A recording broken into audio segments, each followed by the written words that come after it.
Hello everyone, चलिए हम लोग शुरू करते हैं रीजनिंग का पहला class which is inequality chapter and this is inequality class number 1।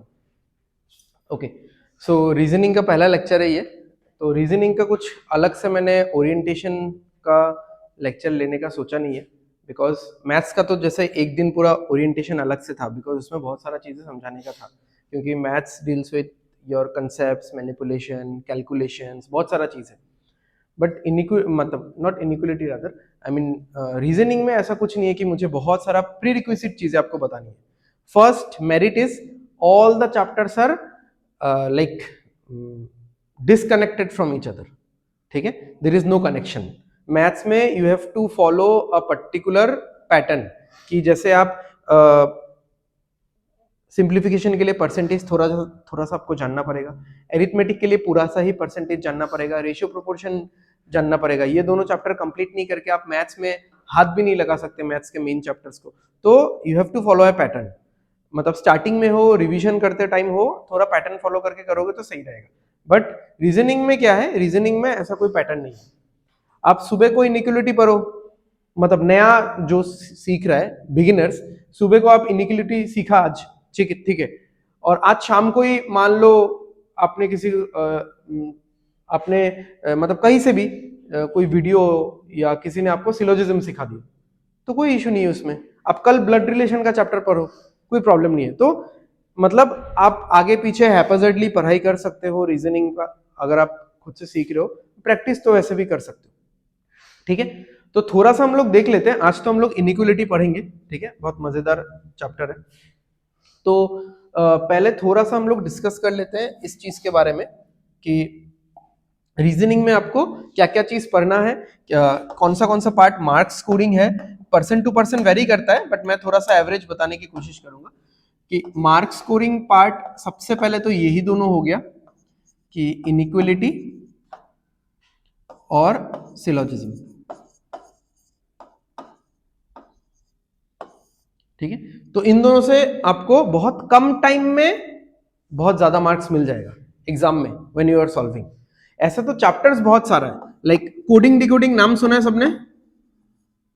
Coding decoding है, ब्लड रिलेशन है, ब्लड रिलेशन चैप्टर का भी नाम सुना है, ठीक है? नहीं सुना है ब्लड रिलेशन चैप्टर का नाम? ओके, तो रीजनिंग के बारे में कभी सुना नहीं होगा ना, इसलिए, ठीक है। तो रीजनिंग में ये सारा चीज मिलके ही रीजनिंग बनता है, जो कि हम लोग इसको जनरल इंटेलिजेंस भी बोला जाता है बहुत सारे एग्जाम्स में। तो फिर डिस्टेंस एंड डायरेक्शन है कि एक इंसान इधर से इधर गया, लेफ्ट मुड़ा, उधर से उधर गया, राइट मुड़ा, नॉर्थ की तरफ गया, साउथ की तरफ गया, ये सारा चीज है, ठीक है। तो ये सब हम लोग कवर करेंगे। तो ऑर्डर कुछ नहीं है as such. So let's see, मैं जिस तरीके से कंटेंट क्रिएट करते रहूंगा, मेरा मतलब जैसे जैसे पीडीएफ बन जाएगा वैसे वैसे मैं पढ़ा दूंगा आप लोग को जितना हो सके। आई विल ट्राई कि एटलीस्ट 2 से 3 चैप्टर रीजनिंग का इस मंथ में खत्म हो जाए, एंड साथ साथ में तो आपका मैथ्स चल रहा है। नेक्स्ट मंथ से फिर अलग पैटर्न हम लोग सोचेंगे कि कैसे पढ़ना है, ठीक है। ये हो गया। फिर ऑर्डर एंड रैंकिंग है,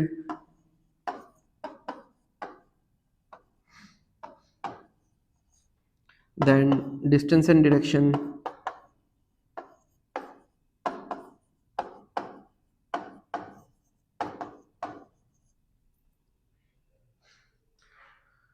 ठीक है। तो ब्लड रिलेशन तो उसमें भी दिखता है ना, वो जो एक शो आता है ना, दीदी नंबर 1, तो उसमें ऐसा बोलते हैं ना कि तुम्हारे जो फूफा जी है उनकी पत्नी की बेटे की पत्नी तुम्हारी क्या लगेगी, ऐसा करके, ठीक है। तो ये सब बेसिक मिसलेनियस चैप्टर्स है। फिर जो एक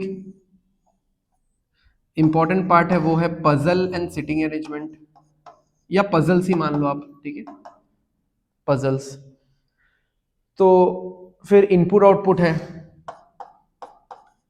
ये तो हालांकि मेंस में आता है। कोडिंग डिकोडिंग में आपको और 2-3 चीज मिलेगा। अल्फा न्यूमेरिक सीरीज मिलेगा, नंबर टेस्ट मिलेगा, अल्फाबेट टेस्ट मिलेगा, ठीक है। तो व्हाट वी विल डू कि जैसे हमने ये कर लिया या उसके बाद ये कर लिया, ये इसको स्किप करके फिर ये वाला कर लेंगे और ये वाला कर लेंगे, ठीक है। तो जो चैप्टर्स थोड़े मार्क स्कोरिंग है या जो चैप्टर्स इस मंथ के अंदर एलसी की जितने क्लासेस लेके इस मंथ के अंदर कंप्लीट हो सकता है, मैं कंप्लीट करवा दूंगा। तो फिर आप लोग का मैथ्स भी होता रहेगा, साथ साथ में जो जो कंप्लीट हुआ है उसका टेस्ट भी होगा, तो आप लोग भी प्रैक्टिस करोगे। ठीक है, तो इस पैटर्न में हम लोग जाएंगे। अब है और भी बहुत सारी चीजें, जैसे पजल्स में 10-15 प्रकार के पजल्स हैं। ठीक है, बहुत सारे टाइप के हैं, तो आराम आराम से देखेंगे बाद में उसको। उसके बाद आप लोगों का क्रिटिकल रीजनिंग भी है, तो वो सब अभी मैं यहाँ पे नहीं डाल रहा हूँ, अभी तो हम लोग थोड़ा सा नॉर्मल रीजनिंग के बारे में डिस्कस कर रहे हैं। देन टाइप ऑफ क्वेश्चन से भी रीजनिंग डिफाइंड होता है। ये तो चैप्टर्स हो गया, टाइप ऑफ क्वेश्चंस नहीं है। 2-3-4 टाइप का भी क्वेश्चन आता है। डेटा सफिशिएंसी आता है, फिर क्वांटिटी 1 क्वांटिटी 2 हालांकि मैथ्स में ही आता है, रीजनिंग में तो नहीं आएगा। डेटा सफिशिएंसी आता है इसमें, मैच द फॉलोइंग आता है, फिलिंग द ब्लैंक्स आता है।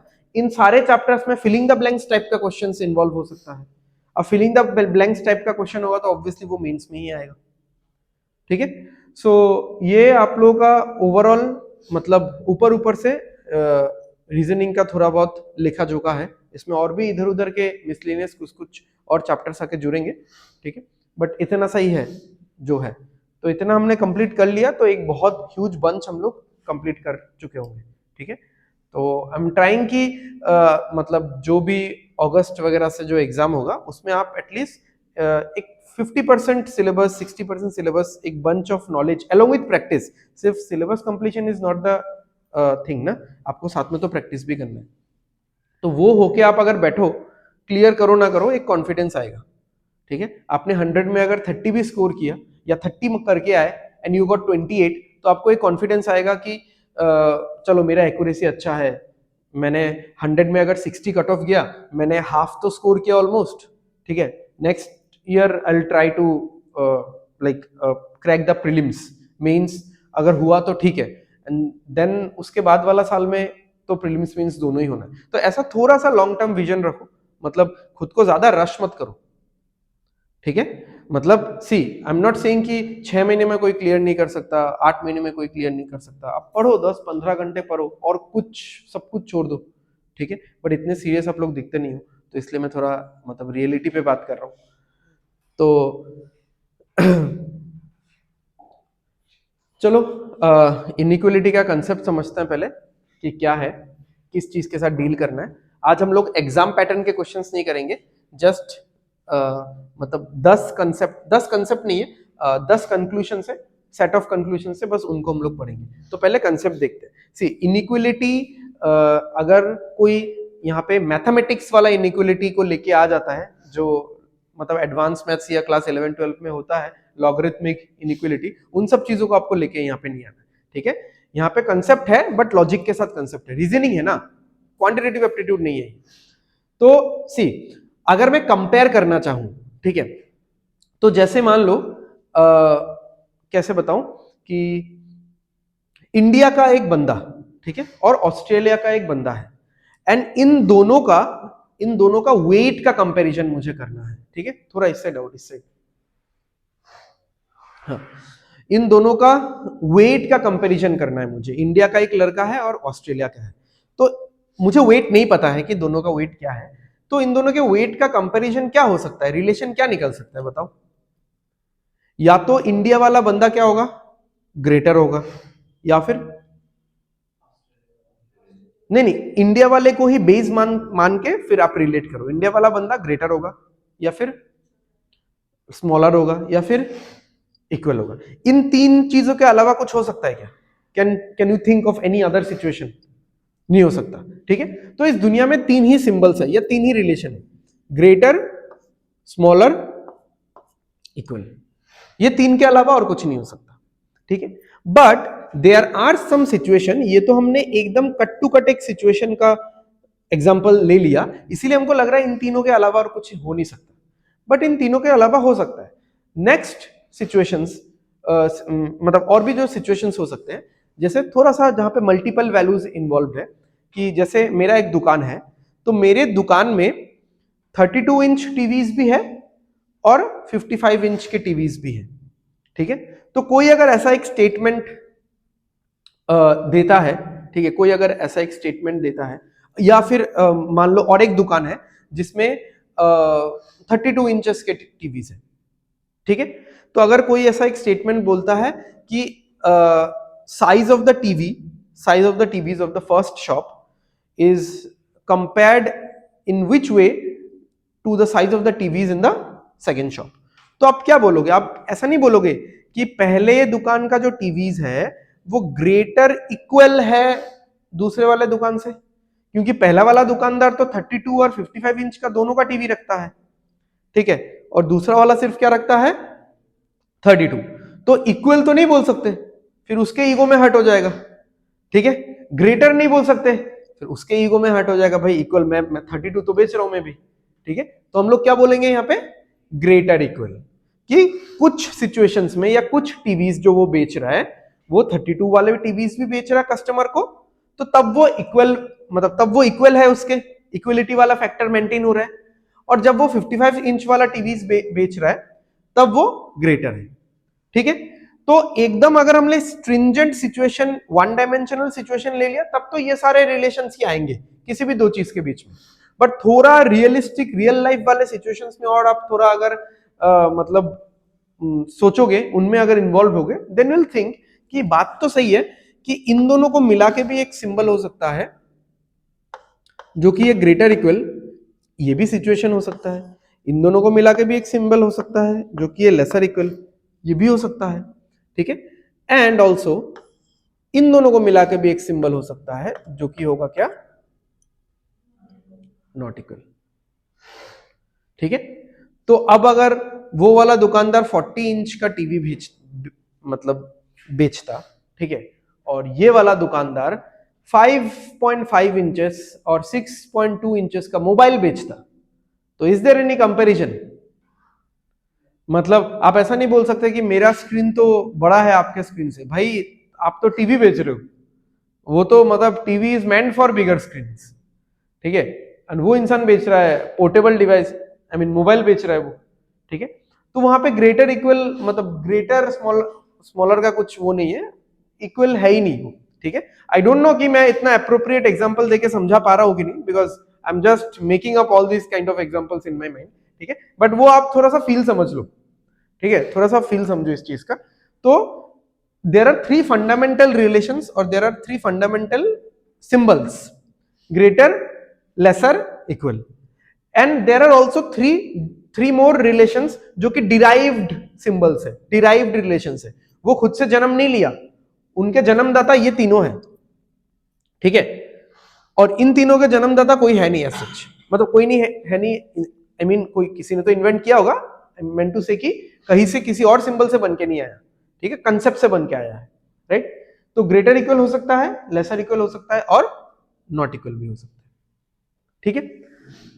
अब हमको इस चैप्टर में जो क्वेश्चंस आएंगे, जिस तरीके के क्वेश्चंस आएंगे, मैं आपको थोड़ा सा एग्जांपल बताता हूं। ऐसे आपके पास पूरा स्टेटमेंट होगा and you will be given conclusions, आपको बताना है कि P ग्रेटर इक्वल R ये सही है कि गलत है according to this particular statement, तो आपको इसको तो एनालाइज करना पड़ेगा ना, तो कैसे करोगे एनालाइज? एनालिसिस करने का तो एक टूल होना चाहिए हमारे पास, there has to be a method, a tool, जिससे मैं इसको एनालाइज करूं, करने के बाद बताऊं कि हाँ ये वाला इसके साथ फिट बैठ रहा है या फिर ये वाला इसके साथ फिट नहीं बैठ रहा है, ठीक है, तो अब ऐसा कुछ खास टूल तो नहीं है, like I call it get method, ठीक है, कि आपको हर एक सिंबल को एक गेट की तरह मानना है, ठीक है, तो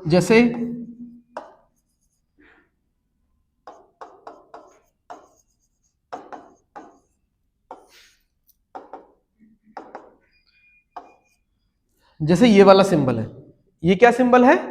ग्रेटर देन, ठीक है, अब उस साइड से देखेंगे तो लेसर देन लगेगा, ठीक है, इस साइड से देखेंगे तो ग्रेटर देन और उस साइड से देखेंगे तो लेसर देन, ठीक है, तो हम लोग यूजुअली ज्यादातर टाइम हम लोग ओपन साइड से ही इसको फोकस करेंगे, ठीक है, तो अगर मैं ऐसा लिख रहा हूं कि A ग्रेटर देन B, इसका मीनिंग क्या है समझो, ये जो सिंबल है इसको मैंने गेट की तरह मान लिया, इस गेट का एक साइड क्या है? ओपन है, एक phase one and is open and the other and is closed. तो इसका मतलब है कि मैं ए से लेके बी तक जा सकता हूं, बट बी से लेके मैं ए तक नहीं जा सकता। ठीक है, see this is just a tool, मतलब एक मेमोरी की जैसा है। यहां पे मतलब ज्यादा कंसेप्चुअल पार्ट या ज्यादा मतलब don't be very much inquisitive कि गेट का ये खुला है ये बंद है तो उधर से निकलेगा कैसे इंसान। ठीक है, तो ज्यादा वो मत सोचो, मतलब ये सारा चीजें मैंने सोचा हुआ है। ठीक है, एंड लोगों ने इसको टेस्ट किया हुआ है, लोगों ने निकाला हुआ है कि ये मेथड कैसे काम करेगा, just for the sake of आपका मेमोरी की, कि आपको याद रह जाएगा। कुछ टाइम बाद आप सोचोगे भी नहीं कि ये क्या है, जब आप प्रैक्टिस में घुस जाओगे तब आपके फ्लो में आ जाएगा ये चीज। ठीक है, तो इतना आप समझ के रखो कि ओपन फेस से हमेशा मूवमेंट सॉरी, ओपन फेस से हमेशा मूवमेंट होगा एंड क्लोज एंड या क्लोज फेस से मूवमेंट नहीं होगा। अगर आपको एक पर्टिकुलर अल्फाबेट से दूसरे अल्फाबेट तक जाना है तो आपको हमेशा ओपन फेस से होते हुए ही जाना पड़ेगा। ठीक है, समझ में आ रहा है? ओके, अब देखो अगर हमने ये पढ़ लिया है तो ये समझाने का कोई मतलब है क्या? सेम ही तो समझाऊंगा उस साइड खड़ा होके। ठीक है, तो इसको समझने का कोई मतलब नहीं है। नहीं, ये समझते हैं कि इसमें क्या होगा। अभी हम लोग रिलेशन एस्टेब्लिशमेंट के बारे में नहीं सोच रहे कि कौन सा रिलेशन स्टेटमेंट के साथ टिकेगा, कौन सा नहीं टिकेगा। जो टिकेगा उसको टिक मारेंगे, जो नहीं टिकेगा उसको क्रॉस मारेंगे। तो रिलेशन कौन सा टिकाऊ है उसके बारे में हम लोग नहीं सोच रहे। ठीक है, वो लोग आप अपने लाइफ में सोचो कौन सा रिलेशन टिकाऊ है। ठीक है, हम लोग बस अभी यहां पे मूवमेंट एस्टेब्लिश कर रहे हैं कि मूवमेंट होगा कि नहीं, एक लेटर से दूसरे लेटर तक आप जा पाओगे कि नहीं। ठीक है, ओके, यहां पे भी हमको मूवमेंट कहां से देखना चाहिए बताओ बच्चों, कहां से देखना चाहिए? ए से। तो ए से लेके बी मूवमेंट होगा या नहीं होगा? होगा, ओपन फेस है तो ओपन फेस से तो मूवमेंट होगा ही। अच्छा, बी से लेके ए मूवमेंट नहीं होगा क्योंकि क्या है यहां पे? क्लोज्ड गेट है। ठीक है, अब अगर कोई ऐसा करके कुछ बोलता है कि सर मैं तो यहां से निकल जाऊंगा, ठीक है, तो ये सारी चीजें अभी मत पूछो। ठीक है, हम लोग मतलब this is a valid doubt, I understand. ठीक है, तो अब इससे इसमें कुछ तो डिफरेंस होगा ही, डाउट वैलिड है। ठीक है, तो वो डिफरेंस मूवमेंट के पॉइंट ऑफ व्यू से नहीं है, इतना रिलेशन एस्टेब्लिशमेंट के पॉइंट ऑफ व्यू से है। तो वो जब होगा तब हम लोग, मैं बता दूंगा कि आपको क्या मतलब कैसे क्या करना है। ठीक है, चलो नेक्स्ट, ये हो गया, ये हो गया क्योंकि ये दोनों तो एक ही है। और क्या क्या हो गया हमारा? ग्रेटर इक्वल हो गया तो लेसर इक्वल भी तो हो गया ना, एक ही बात है, just point of view change करो। इक्वल टू नॉट इक्वल के बारे में नहीं देखना है हमको, वो क्वेश्चन करते करते हो जाएगा। इक्वल टू में क्या है? ए से बी आप जा सकते हो और बी से ए, यानी equal to provides you with no restrictions और नो ऑब्स्ट्रक्शन। एक फ्री फ्लोइंग रूट है, एक फ्री फ्लोइंग ट्रैक है। आप दाएं से बाएं जाओ, बाएं से दाएं आओ, वो आपको कोई भी बहुत मतलब सुलझा हुआ इंसान है एकदम, इसका जिंदगी चिल है पूरा। ठीक है, तो आप लेफ्ट राइट पूरा आराम से मूवमेंट कर सकते हो। अब आप मुझे बोलो कि इन तीनों में सबसे स्ट्रिक्ट कौन सा आपको लगा, सबसे रिजिड कौन सा सिंबल है? फर्स्ट वाला, क्योंकि वो भाई ऐसा है कि ग्रेटर है तो है, अपना सुपीरियरिटी कॉम्प्लेक्स वो रखेगा। ठीक है, तुम इंफीरियर हो तो हो। ठीक है, मतलब देर इज नो लाइक क्या कहते हैं, नो चांस, वो दूसरे वाले को थोड़ा कुछ चांस भी नहीं देगा अपने बराबर होने का। ठीक है, तुम छोटे हो तो छोटे हो, इंफीरियर हो तो इंफीरियर हो, खत्म। तो सबसे ताकतवर या सबसे घमंडी इगोइस्ट, ठीक है, ये वाला है। ये थोड़ा सा लिबरल है, आपको ये समझ में आ रहा होगा, क्योंकि ये ऐसा बोल रहा है कि इसको प्रोनाउंस करो। इसको प्रोनाउंस कैसे करेंगे, कैसे इसका प्रोनाउंसिएशन होगा? ए इज ग्रेटर और इक्वल टू बी। तो ए बोल रहा है कि मैं ग्रेटर हूं, एट टाइम्स इक्वलिटी भी मेंटेन कर लेता हूं। समझ में आ रहा है? तो ये थोड़ा सा लिबरल है। यहां पे ये क्या है? ये तो पूरा ही है, मतलब पूरा एकदम बिंदास है, क्योंकि मूवमेंट पूरा फ्री फ्लो हो रहा है, कोई भी चीज कहीं पे भी कुछ रेस्ट्रिक्शन नहीं है।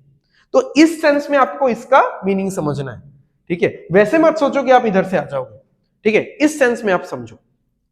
अब ये देखो, जब आपके पास कोई एक स्टेटमेंट होगा, जब भी आपके पास कोई एक स्टेटमेंट होगा, स्टेटमेंट तो ऐसा बड़ा एक स्टेटमेंट होगा ना, जैसे जैसे मान लो D greater than E greater equal F greater equal P greater than Q, ये ऐसा एक स्टेटमेंट है, ठीक है।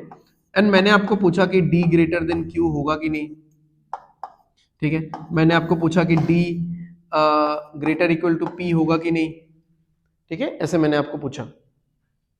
या फिर ई ग्रेटर इक्वल पी होगा कि नहीं। तो ये आपका स्टेटमेंट है, ये 3 कंक्लूजन है। तो आप क्या करोगे कि जब भी हम लोग देखो, जब भी हम लोग चेकिंग करेंगे, जब भी हम लोग प्रोनाउंस करेंगे, जब भी हम लोग लिखेंगे नहीं, आई मीन बोलेंगे, समझाएंगे, हमेशा कहां से कहां तक जाना है हमको, open to close, open to close. तो now what you are gonna check, examiner ने ये बोल दिया है कि D is greater than Q. अब एग्जामिनर यानी मैं, ठीक है, तो एग्जामिनर के बोलने से तो नहीं चलेगा, यू नीड टू चेक कि इस स्टेटमेंट के साथ ये वाला चीज जो है ये फिट बैठ रहा है कि नहीं बैठ रहा है, मतलब बंगाली में बोलते हैं ना हम लोग मानार की मानान्ना, तो ये इसके साथ अलाइनमेंट में है कि नहीं है। तो स्टेटमेंट देखो आप, और स्टेटमेंट में आप क्या करो, आप डी से लेके क्यू तक ट्रेवल करो और देखो कौन कौन से सिंबल आपस में झगड़ा कर रहे हैं और उसमें कौन जीतने वाला है।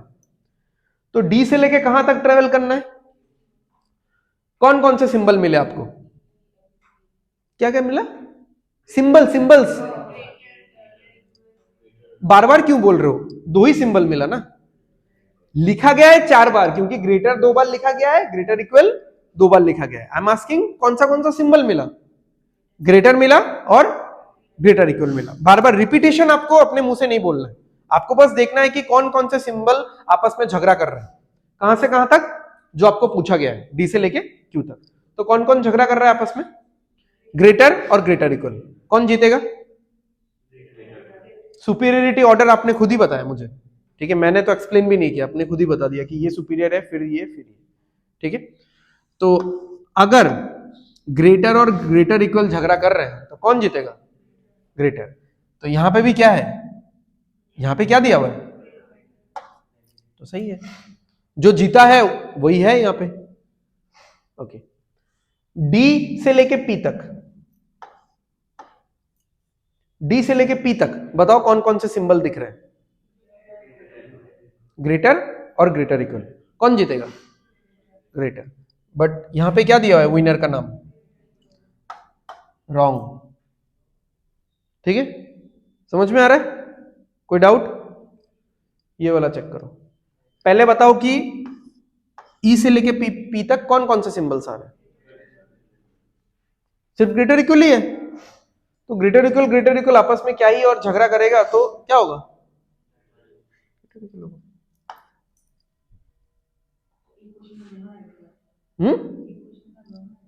हाँ, एक क्वेश्चन का जो दोनों राइट हुआ है उन दोनों का लेटर्स अलग अलग नहीं है क्या, हाँ, तो फिर इस क्लास में 2 लोग एसबीआई नहीं क्रैक कर सकते क्या, हाँ, तो ऐसा होगा ना, like 1 and 2, 2 and 3, 1, 2 and 3, only 2 and 3, none of the above, ऐसा रहेगा। तो उस हिसाब से आपको ऑप्शन टिक करना, समझ में आ रहा है। चलो चले क्वेश्चंस में, बेसिक समझ में आ गया, ज्यादा लिखा लिखी मत करो, ठीक है।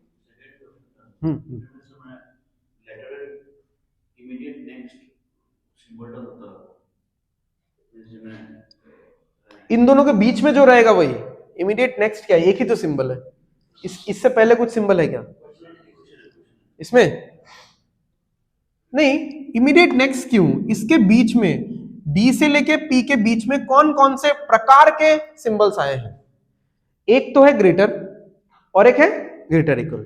अब आप ये वाला ग्रेटर इक्वल देखो, ये वाला ग्रेटर इक्वल देखो, मैंने नहीं बोला कभी भी कि कितने सिंबल्स आए हैं, मैंने बोला किस किस प्रकार के सिंबल्स हैं। तो सिंबल्स तो 3 है बट 2 प्रकार के हैं ना, 2 ही टाइप के हैं, तो कौन कौन से टाइप के सिंबल्स हैं, this you need to find out. Symbols 10 हो इसमें अगर मैं ओ से लेके एस तक बोलूंगा तो सिंबल्स कितना है, एक ही है। काउंटिंग करोगे तो 4 आएगा, बट कितने टाइप के सिंबल्स है, बस दैट्स इट। ठीक है, तो कितने टाइप के, 2 टाइप के हैं। कौन से 2 टाइप के हैं? Greater and equal. तो ये ग्रेटर है, ये इक्वल है, अब दोनों में फाइट होगा तो कौन जीतेगा? ग्रेटर जीतेगा, क्योंकि वो सबसे रिजिड है। ठीक है, बस।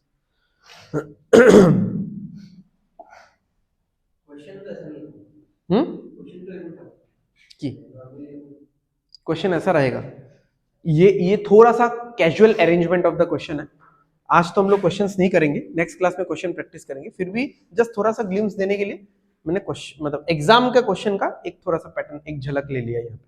ठीक है, अभी जो हम लोग करेंगे वो भी आप एग्जाम का क्वेश्चन मान सकते हो काइंड ऑफ, बट एग्जाम में कभी भी इतना बड़ा स्टेटमेंट एक बार में नहीं रहता है।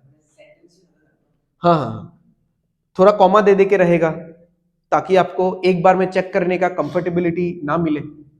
ठीक है, बट मैं ये इसलिए देता हूं सो दैट इससे ना आपका 10 सेट ऑफ कंक्लूजन्स मुझे आपको पढ़ाना है। इन दोनों का नंबर कैसे अलग अलग हो गया? अच्छा होगा, तो ये 10 सेट कंक्लूजन का आपको मुझे पढ़ाना है। इससे आपका पूरा इनइक्वालिटी का चैप्टर खत्म हो जाएगा। ठीक है, पूरा चैप्टर का सारा कंसेप्ट क्लियर हो जाएगा, कुछ बचेगा ही नहीं। चलो, एंड आज के लिए, जस्ट आज के लिए आप ये वाले कंक्लूजन के सेट को फॉलो करो। ठीक है, this is the usual options for 2 conclusions. क्योंकि देखो मैंने हमेशा कितने कितने कंक्लूजन्स दिए, 2 ही दिए।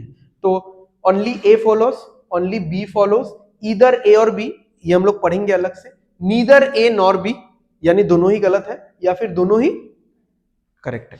बट ये ऑप्शंस आप यहां पे यूज कर सकते हो क्या? क्योंकि यहां पे कितने कंक्लूजन्स हैं? 3 है। तो इसका ऑप्शंस कैसा होना चाहिए था आपके एग्जाम में? एग्जाम में ऐसा होगा, only 1 and 2, only 2 and 3, only 1 and 3, 1 2 and 3 both तो नहीं होगा, आई मीन है, मतलब यहां पे रहेगा ऑल ऑफ देम, या फिर 1 2 एंड 3। ठीक है, या फिर रहेगा none follows, none of them. तो आपको कौन सा सिलेक्ट करना है? 1 एंड 3। ठीक है, तो रियल एग्जाम में तो ऐसा ही रहेगा, 3 कंक्लूजन रहेगा, 4 रहेगा। अभी तो आज पहला क्लास है, एकदम बच्चा वाला क्लास करेंगे हम लोग, इसलिए बस कंसेप्ट्स पे फोकस करते हैं, ज्यादा टफ क्वेश्चंस पे फोकस नहीं करेंगे हम लोग। ठीक है, कंसेप्ट पे फोकस करेंगे, एंड इसलिए मैंने 2 कंक्लूजन्स वाले ऑप्शंस दिए हुए। ठीक है, चलो शुरू करते हैं। आप लोगों को बैठना है, बस देखना है, कभी मैं बीच में एक आध क्वेश्चन बोलूंगा तब आपको करना है। ठीक है, आराम से सुनो ध्यान से। ठीक है, मन मन में खुद से करते रहो। तो हमको कहां से कहां तक चेक करना है बताओ? पी से लेके आर तक, राइट? ओके, तो पी से लेके आर तक मुझे बताओ कौन सा सिंबल है? सिर्फ एक ही सिंबल है। आई मीन काउंटिंग में तो 2 सिंबल है, बट कितने टाइप के सिंबल है? एक ही सिंबल है। अब वो किसी से तो ऐसा सच कंपीट नहीं करेगा, तो यहां पे क्या लिखा हुआ है? यहां पे भी वही सिंबल लिखा हुआ है, तो ये करेक्ट है। ठीक है, पी से लेके टी, पी से लेके टी तक कौन सा सिंबल है? ग्रेटर इक्वल और इक्वल। ग्रेटर इक्वल और इक्वल में फाइट होगा तो कौन जीतेगा? ग्रेटर इक्वल ही जीतेगा ना, ये तो सेकंड प्रायोरिटी पे आता है, यही जीतेगा। ठीक है, बट यहां पे क्या दिया हुआ है? तो गलत है, यानी यहां से आप एनालाइज करो, एनालाइज करके विनर डिसाइड करो। क्या डिसाइड करना है? विनर। यहां का विनर का नाम ही मेन है, यहां का विनर का नाम बोर्ड पे भी लिखा होना चाहिए। ठीक है, ऑन फील्ड जीता कोई एक और विनर के लिस्ट में किसी और का नाम है, ये तो नहीं हो सकता। तो ये आप मतलब नोटिस बोर्ड की तरह मानो। ठीक है, यहां पे जो लिखा है उसको आपको सच नहीं मानना है, आपको रीवेरीफाई करना है। कहां से? स्टेटमेंट से रीवेरीफाई करना है।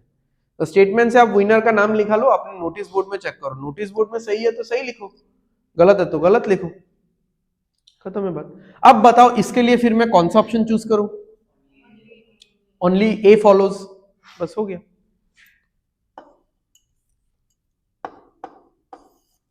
ये बताओ, पी से लेके एस, पी से लेके एस कौन सा सिंबल दिख रहा है? सिर्फ ग्रेटर इक्वल दिख रहा है। यहां पे भी क्या है, यानी विनर ग्रेटर इक्वल है, यहां पे भी वही है विनर। ओ से लेके आर, ओ से लेके आर क्या है, ग्रेटर इक्वल है, तो विनर तो है ग्रेटर इक्वल। यहां पे किसका नाम है, ग्रेटर का, यानी गलत दिया हुआ है।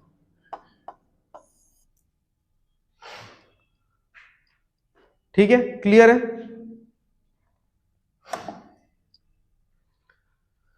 अच्छा ये तो, ये कॉपी करना चाहिए था। अच्छा चलो हो जाएगा, यहां से हम लोग थोड़ा आगे पीछे कर करके चेक कर लेंगे।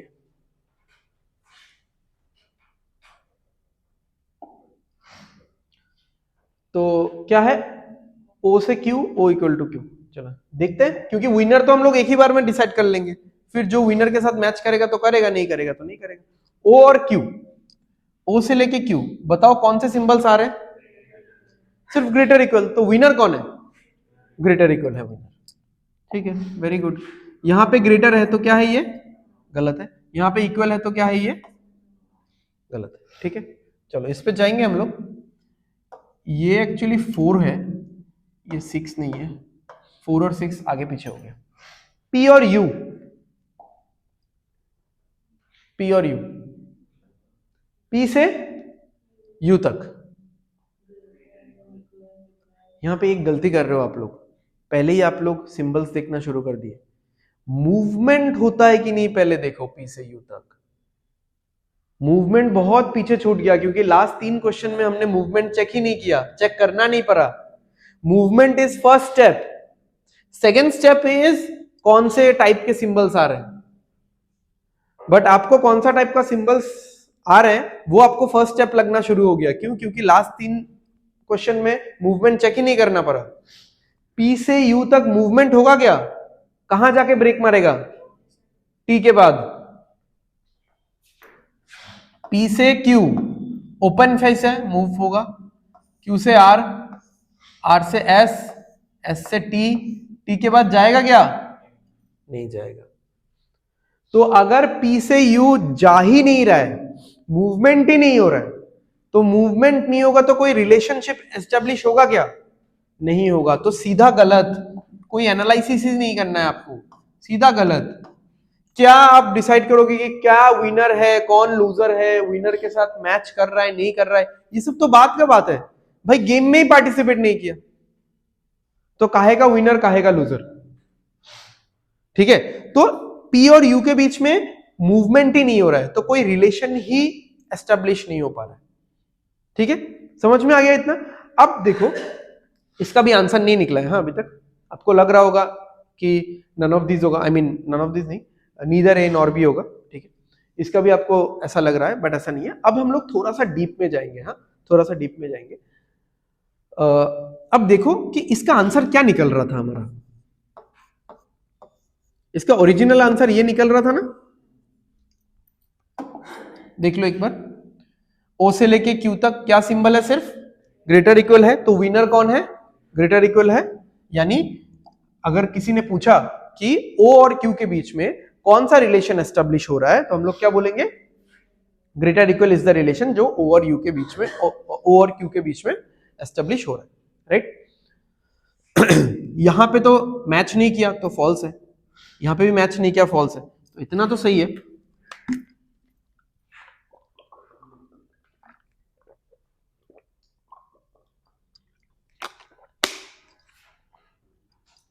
ओके, तो इतना तो सही है। बट एक चीज यहां पे हमने मिस कर दिया। कोई मुझे ये प्रोनाउंस करके बताओ, क्या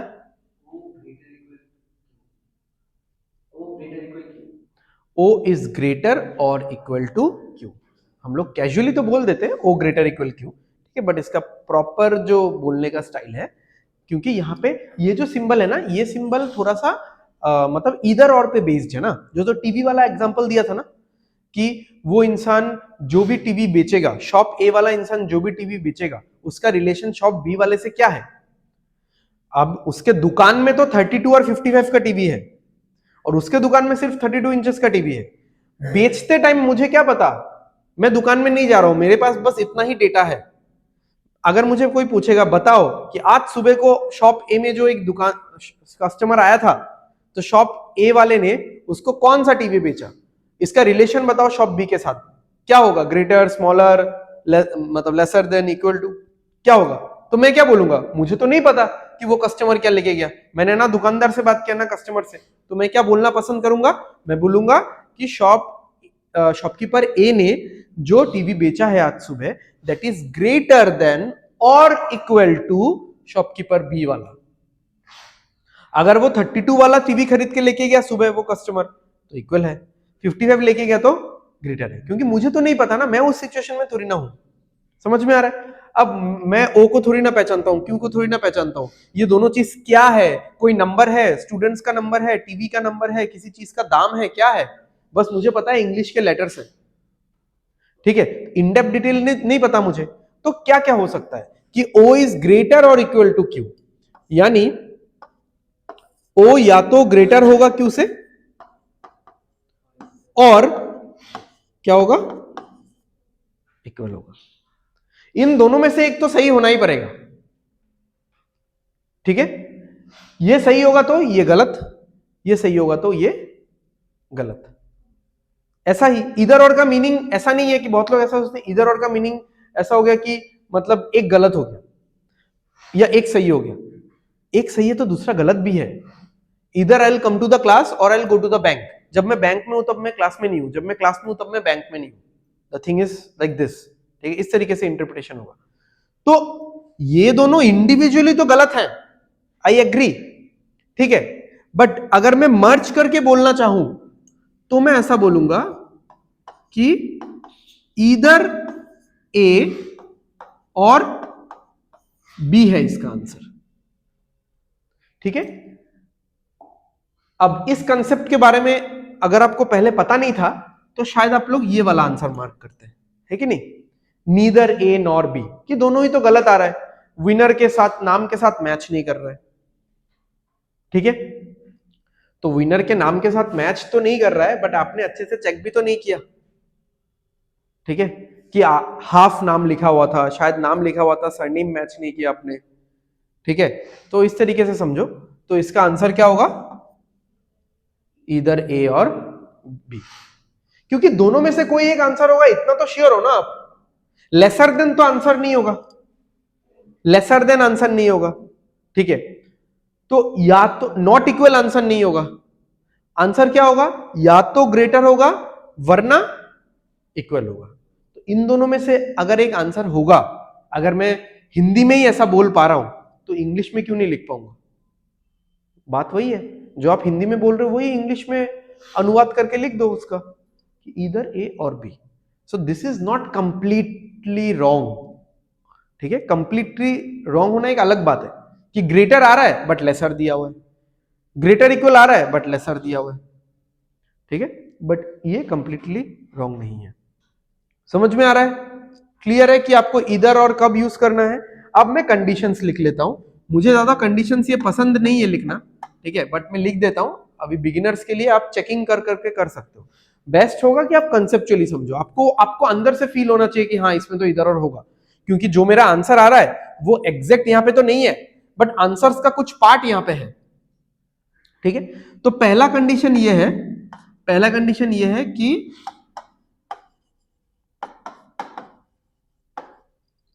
दोनों कंक्लूजन फॉल्स होने चाहिए। ये दोनों कंक्लूजन फॉल्स नहीं थे क्या पहले? ट्रू तो नहीं थे ना? आप खुद सोचो, कोई चीज अगर ट्रू हो गया तो कहेगा इधर और, ट्रू होने से कोई डाउट में बात करेगा क्या? डाउट होने से तो डाउट है, ट्रू होने से तो ट्रू है। समझ में आ रहा है ना?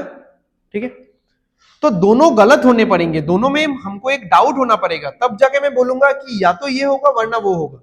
This is what doubt means. अगर मैं टिक दे देता हूं यानी मैं फिक्स्ड हूं, और अगर मैं फिक्स्ड हूं तो इधर और का जरूरत है क्या? बताओ, नहीं है।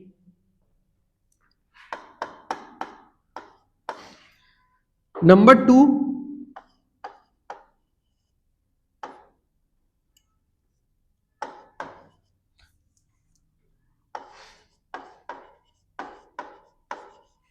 सेम एलिमेंट्स होना चाहिए। एलिमेंट्स बोले तो लेटर्स, ठीक है, कभी कभार नंबर्स भी दे देते हैं वो लोग, इसलिए मैंने एलिमेंट्स लिखा कि अगर ये ओ और क्यू के बारे में है, ये भी ओ और क्यू के बारे में ही होना चाहिए, ऑब्वियस सा बात है। यहां पे आप ओ और क्यू चेक कर रहे हो, यहां पे आपका ओ क्यू गलत आया और यहां पे आप पी क्यू दिया हुआ है आपको, तो थोड़ी ना आप कंपेयर कर पाओगे। आप इधर और सिचुएशन हो, ट्रू फॉल्स का सिचुएशन हो, सब कुछ में किन चीजों को चेक कर रहे हो? ओ और क्यू को चेक कर रहे हो। सडनली अगर पी क्यू आ गया तो इससे इसका क्या कनेक्शन? तो वो नहीं हो सकता।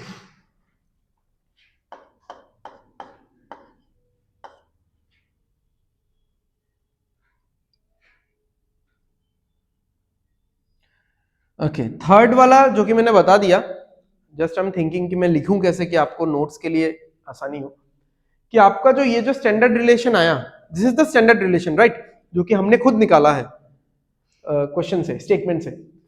इस स्टैंडर्ड रिलेशन को जब आप छोटे छोटे टुकड़ों में बांटोगे, जरूरी नहीं कि हमेशा 2 टुकड़ों में बटेगा, 3 टुकड़ों में भी बट सकता है, 4 टुकड़ों में भी बट सकता है, ठीक है। तो जितने भी टुकड़ों में आप बांटोगे वो सारे पार्ट कहां होने चाहिए? कंक्लूजन्स में मिलने चाहिए, ना एक कम ना एक ज्यादा, ठीक है। तो ज्यादा होने से तो इशू नहीं है, मतलब जो जो है वो मिलना तो चाहिए, ठीक है। तो अब इसको मैं लिखूं कैसे, बताओ? मतलब इतना ज्यादा बड़ा लाइन लिखने का जरूर मतलब मन नहीं है कि when the standard relation is splitted up it gives the conclusion, ऐसा कुछ, ठीक है। तो मैं सिंपल ऐसा लिख देता हूं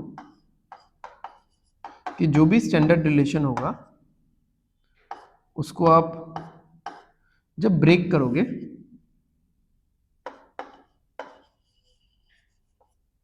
तो वो ब्रेक वाला पार्ट किसके साथ मैच करना चाहिए? कंक्लूजन्स के साथ। मतलब 2 भाग में ब्रेक हो, 3 भाग में, 4 भाग में, जो भी हो, ठीक है। तो शॉर्ट नोट्स की तरह मान लो, समझ में तो आ जाएगा। But again I am saying कि ये सब रूल से क्या ही करोगे, आपको खुद फील होगा ना, सही है तो सही है, गलत है तो गलत है। और अगर सेम अल्फाबेट है तो आप खुद ही अलर्ट हो जाओगे कि इधर और हो सकता है, क्योंकि ये सबसे इंपॉर्टेंट है, ये तो सबसे पहले आपके आंख में गिरेगा अभी से, and you will also check for that, है ना, ये इंपॉर्टेंट है। तो ये सारा रूल्स थोड़ी ना इंपॉर्टेंट है, वो तो आपके माइंड में ऐसे भी समझ में आ जाएगा, ठीक है। तो बस एक झलक आंख घुमा लेना, पता चल जाएगा, ठीक है, समझ में आ गया? ओके, तो ये तो हमारा गलत आ गया था। क्यों गलत आया था? क्योंकि P से लेके U तक क्या नहीं हुआ था? मूवमेंट ही नहीं हुआ था, हम लोग जा ही नहीं पाए थे। तो ट्रेवलिंग ही नहीं हुआ, मूवमेंट ही नहीं हुआ, तो रिलेशनशिप एस्टेब्लिश कैसे होगा? ठीक है, बट मुझे लिखना है, हाँ मुझे कुछ लिखना है, आप लोग मुझे सजेस्ट करो कि मैं लिखूं क्या। यहां पे तो स्टैंडर्ड रिलेशन मैंने ये लिख लिया, यहां पे तो स्टैंडर्ड रिलेशन एक आ गया। इसके स्टैंडर्ड रिलेशन में मैं लिखूं क्या? आप लोग बोलो कुछ भी तो नहीं है लिखने के लिए, क्योंकि रिलेशन ही नहीं है लिखने के लिए, बट मुझे लिखना है, आई इंसिस्ट, मुझे लिखना ही है कुछ, तो क्या लिखूं बताओ? खाली रहेगा, हवा रहेगा, वॉइड? कैसे नॉट इक्वल टू रहेगा? रिलेशन ही एस्टेब्लिश नहीं हो रहा है, फिर से आप बोल रहे हो।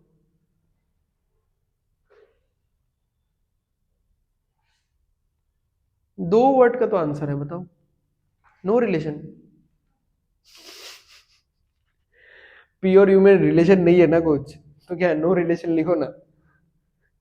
अच्छा, अब देखो, हाँ मैं ये लिखने पे क्यों इंसिस्ट कर रहा हूं, क्योंकि आप ये लिखोगे तो आपको इस चीज का डिफरेंस समझ में आएगा। हम लोग क्या बोल रहे हैं कि P और U में कोई भी रिलेशन एस्टेब्लिश नहीं हो रहा है, तो कोई सिंबल तो हम लोग बैठा नहीं सकते।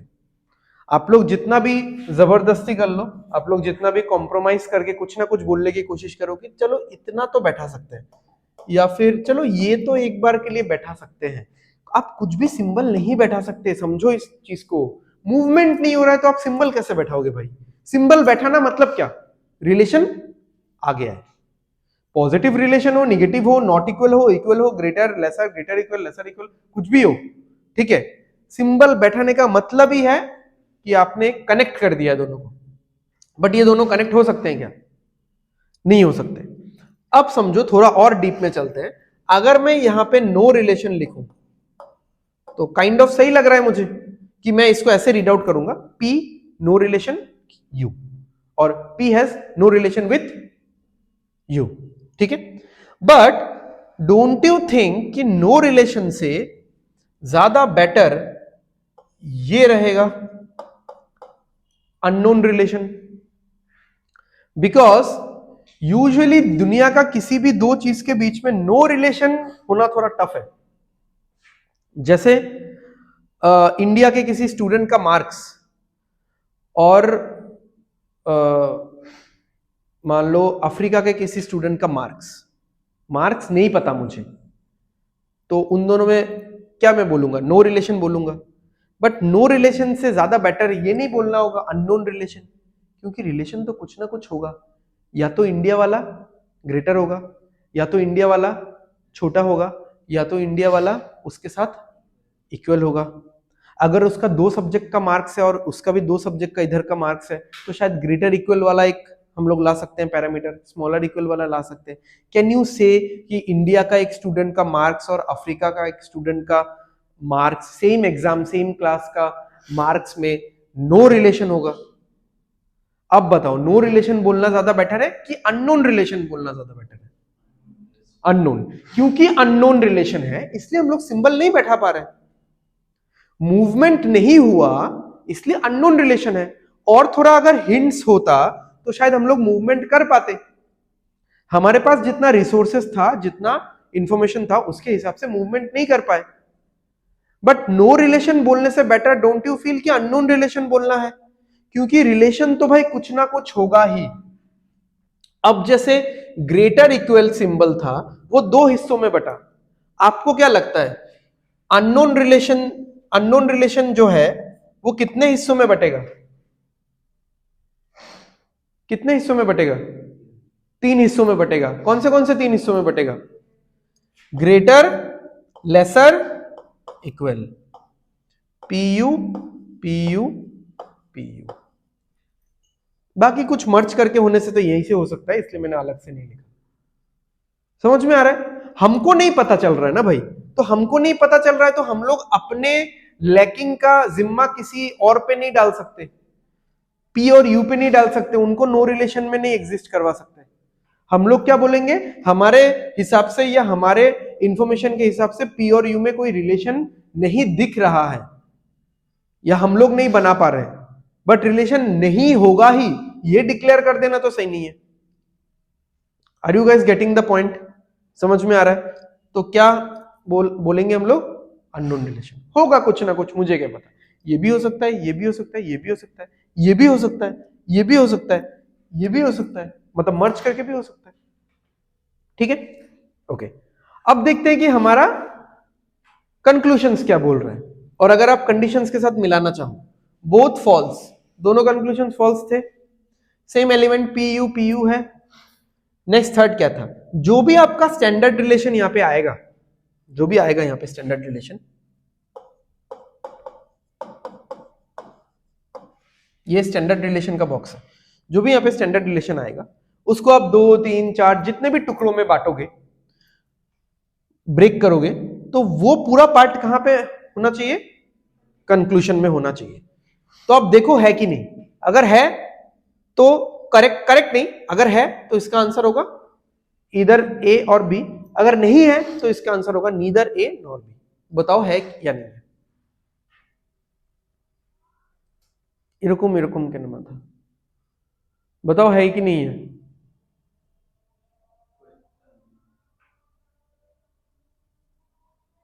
ये तीनों यहां पे दिख रहा है आपको? दिख रहा है? बताओ कैसे? इक्वल दिख रहा है, और नहीं है? हाँ, नॉट इक्वल टू क्या? बताओ, एक्सप्लेन करो। नॉट इक्वल टू का मतलब क्या होता है? ग्रेटर और नॉट इक्वल टू को अगर मैं तोड़ूंगा तो नॉट इक्वल टू का डीप इनसाइट क्या है? अब देखो ये तीनों यहां पे है कि नहीं है, तो मन की आंखों से देखो। ठीक है, तो क्या होगा इसका आंसर?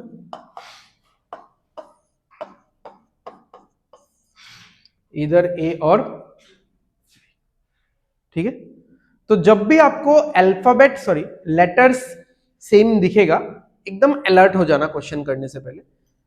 नॉर्मली पहले मूवमेंट चेक करो, अगर चेक करना हुआ तो सारा सिंबल अगर ऐसा ऐसा ऐसा ऐसा है जो पहला 2-3 क्वेश्चन में था, हमको मतलब this is very visually appealing, this is very soothing, ठीक है, मतलब देखने से अच्छा लगता है कि हाँ ऐसा है, मूवमेंट चेक ही नहीं करना हमको। तो हमने डायरेक्टली क्या किया था, विनर निकालने पे चले गए थे हम लोग। इन दोनों क्वेश्चंस में हमको, या स्पेशली उस क्वेश्चन में हमको इसमें हमको मूवमेंट चेक करना पड़ा। तो यही अपना रूल रखो, रूल बुक में आपका यही होना चाहिए, पहला स्टेप मूवमेंट चेक करो। वो तो चेकिंग मतलब इतना कोर चेकिंग नहीं, आंख से देखना है बस। नेक्स्ट विनर निकालो। एंड अगर ये करते करते इन दैट प्रोसेस आपको अगर ये भी दिख रहा है कि कंक्लूजन तो सेम लेटर्स में है, तो आप बी वेरी कॉशियस कि आपको क्या चेक करना पड़ेगा, इधर और चेक करना पड़ेगा।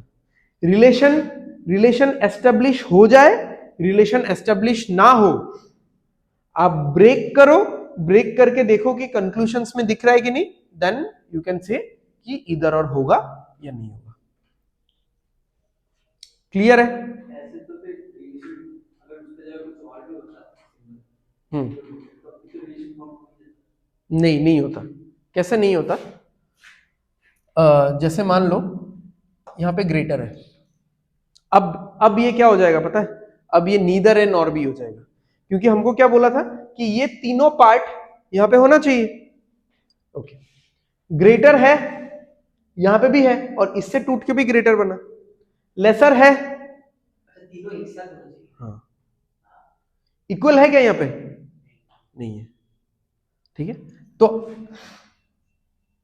तो यहां पे हुआ क्या, ये वाला कंडीशन सेटिस्फाइड, ये वाला कंडीशन सेटिस्फाइड, बट इस कंडीशन में आके फेल हो गया, तो यानी इसका आंसर इधर और नहीं होगा फिर, ठीक है, नीदर ए नॉर बी हो जाएगा, ठीक है। मैंने तो पहले ही बोला ना कि इससे जो भी टुकड़ा बनेगा वो आपको कंक्लूजन में दिख जाना चाहिए, कम नहीं पढ़ना चाहिए, ज्यादा का हम लोग बाद में सोच लेंगे, कम नहीं पढ़ना चाहिए, ठीक है।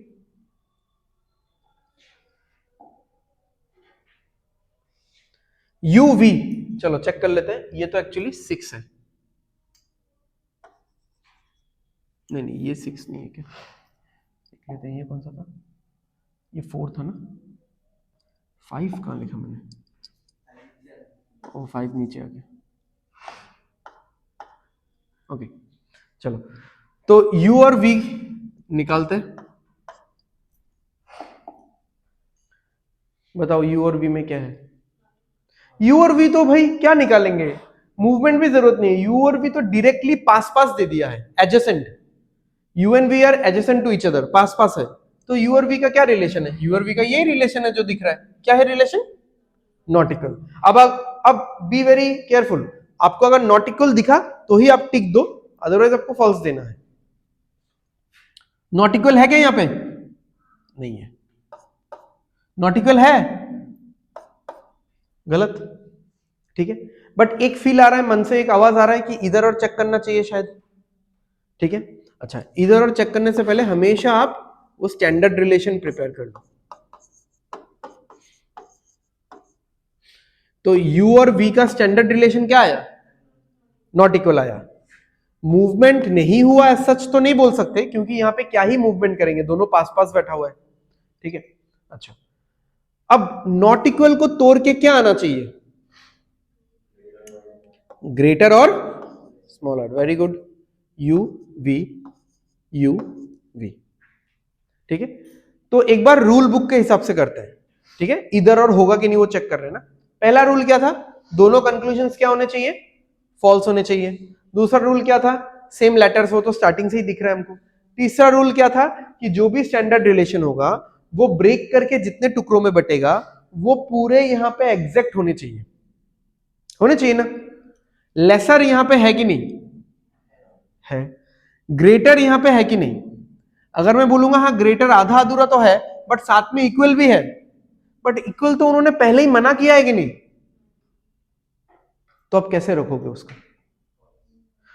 नाउ इफ यू से कि सर आपने तो बोला था कि जो है वो होना ही पड़ेगा, ज्यादा का हम लोग बाद में देख लेंगे, तो यहां पे उन्होंने जितना दिया है उतना तो मौजूद है, एक्स्ट्रा है तो एक्स्ट्रा से क्या फर्क पड़ता है? एक्स्ट्रा से कोई फर्क नहीं पड़ता, बट कॉन्ट्रडिक्ट करता है कि नहीं ये तो चेक करना पड़ेगा ना। मैंने अगर बोल दिया, मैंने अगर आंसर दे दिया इसका ऐसा, एक्स्ट्रा होने से मुझे कोई प्रॉब्लम नहीं है, ठीक है, बट कॉन्ट्रडिक्ट करेगा कि नहीं, आप जिस रूल को लेके जिस सिचुएशन में सॉल्व कर रहे हो उसका उल्टा आंसर दे रहा है कि नहीं, वो तो चेक करना पड़ेगा ना। अगर मैंने इसका आंसर दिया इधर ए और बी, मतलब क्या है, इधर का मैंने मतलब बताया था, या तो ये वरना वो, यानी जब ये सही हो रहा है तब ये वाला गलत हो रहा है, जब कंक्लूजन बी सही हो रहा है ए गलत हो रहा है, और जब ए सही हो रहा है तब बी गलत हो रहा है। तो सिचुएशन लेते हैं एक, आई विल प्रूव कि ये कॉन्ट्रडिक्ट कैसे कर रहे हैं। मैंने बोला बी सही है, यानी यू लेसर देन वी है, तो बी सही है तो ए क्या होगा? गलत। ठीक है, चलो गलत है, ये सही है तो ये गलत है, ये मतलब ये पूरा गलत है, ठीक है, ओके। अब मैंने बोला ए सही है, तो ए सही है तो क्या होगा? बी, बी गलत होगा। ए सही होने का मतलब क्या है? ए सही होने का मतलब क्या है? प्रोनाउंस करो, u इज ग्रेटर और इक्वल टू v, यानी u ग्रेटर भी हो सकता है इक्वल भी हो सकता है। समझ में आ रहा है? यहां पे इधर के अंदर इधर है, पहले तो ये दोनों इधर और में थे, और ये सिंबल खुद में ही तो एक इधर और है ना। तो जब मैंने बोला ये सही है तो ये पूरा पूरा गलत हो गया, इसको हमने मुड़ के देखा भी नहीं।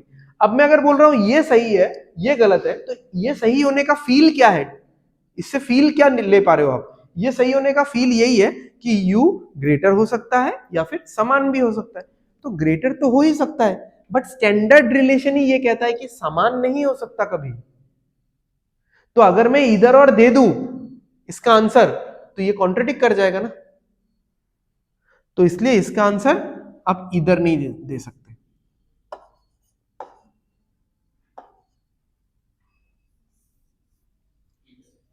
ठीक है, नीदर ए नॉर बी।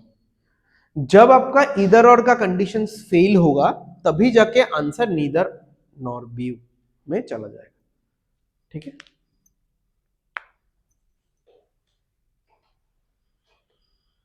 आ गया, समझ में आ गया?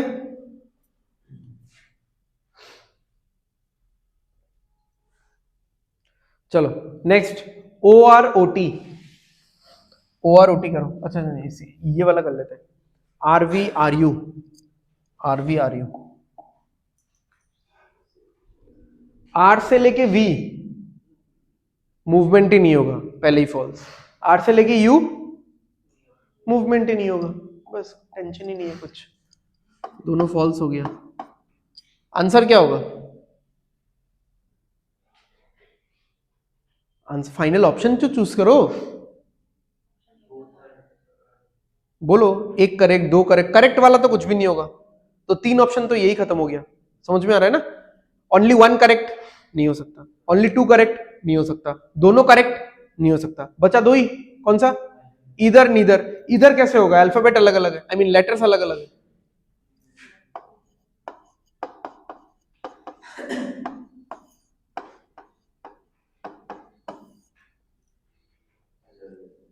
ठीक है, next number 7, O R O T.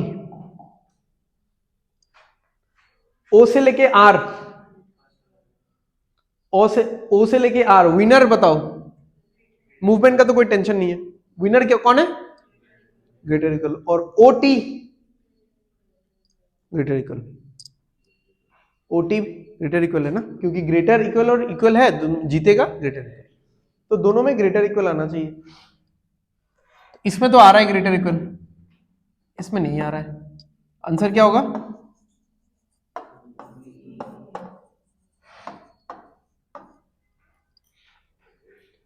चलो ये वाला क्वेश्चन लिख लो तो एक बार, ये स्टेटमेंट, ये सब वर्ड वर्ड मत लिखो, स्टेटमेंट उसमें मत लिखो, सीधा यहां से लिखो, ठीक है।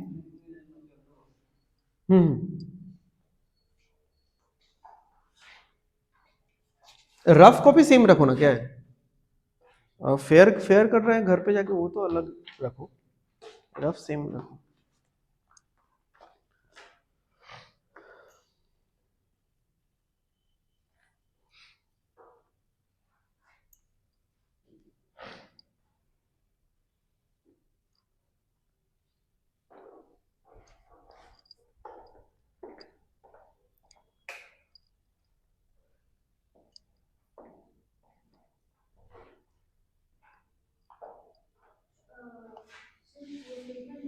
हाँ सेफ स्टेटमेंट।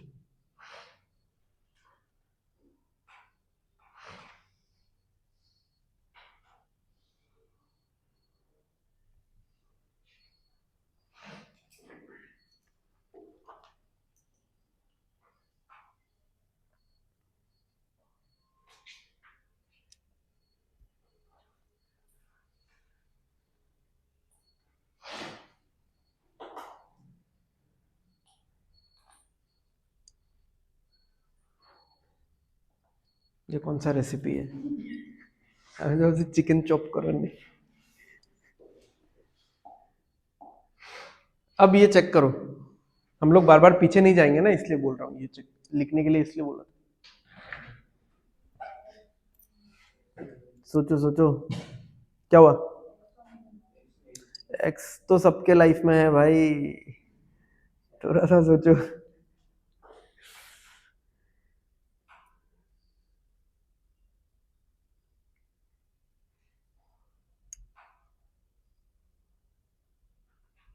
क्या रिलेशन नहीं फॉर्म करता? किधर? क्लास में कुछ भी बोलो बहुत ध्यान से, हाँ मेरा कान बहुत तेज है।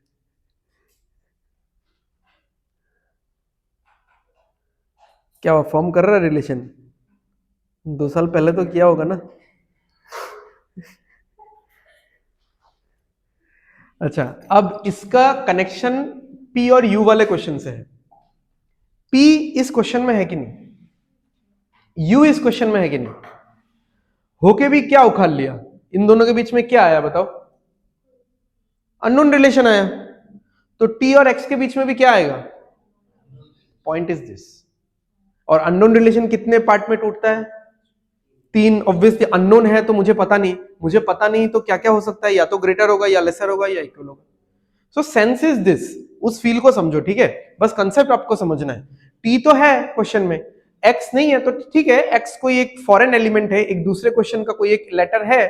अब टी के साथ अगेन लैक ऑफ रिसोर्सेस है, इसको हम लोग लैक ऑफ रिसोर्सेस ही बोलेंगे। यहां पे भी क्या है, पी और यू तो क्वेश्चन में थे, राइट, पी और यू क्वेश्चन में थे, बट सिंबलिकली इस तरीके से अरेंजमेंट था कि लैक ऑफ रिसोर्सेस था। इस बार तो इतना ही लैक ऑफ रिसोर्सेस है कि एक लेटर ही गायब है हमारे में से, हमारे क्वेश्चन में से लेटर ही नहीं है।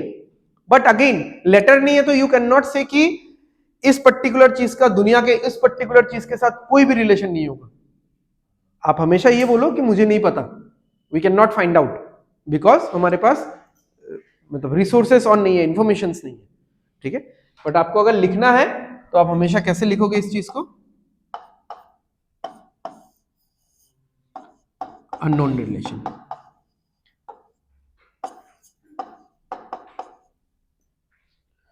तो अननोन रिलेशन है तो भाई बताओ क्या क्या हो सकता है?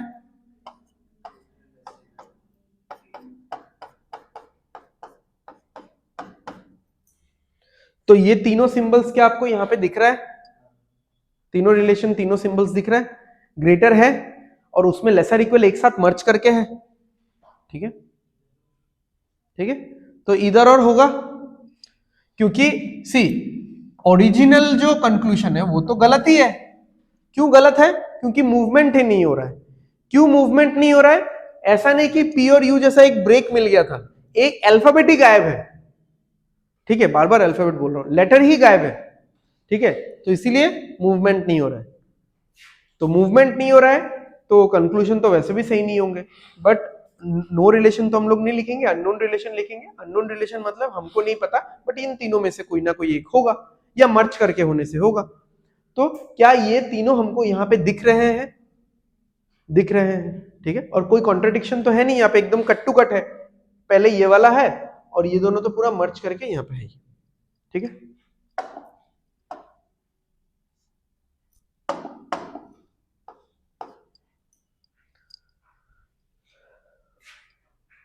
चलो ठीक है, ओके। और लास्ट दो है, कर लेते हैं वो वाला, आरवी पीडब्ल्यू। अच्छा आरवी पहले निकाल लो, और लिख लिया है ना आप लोगों ने?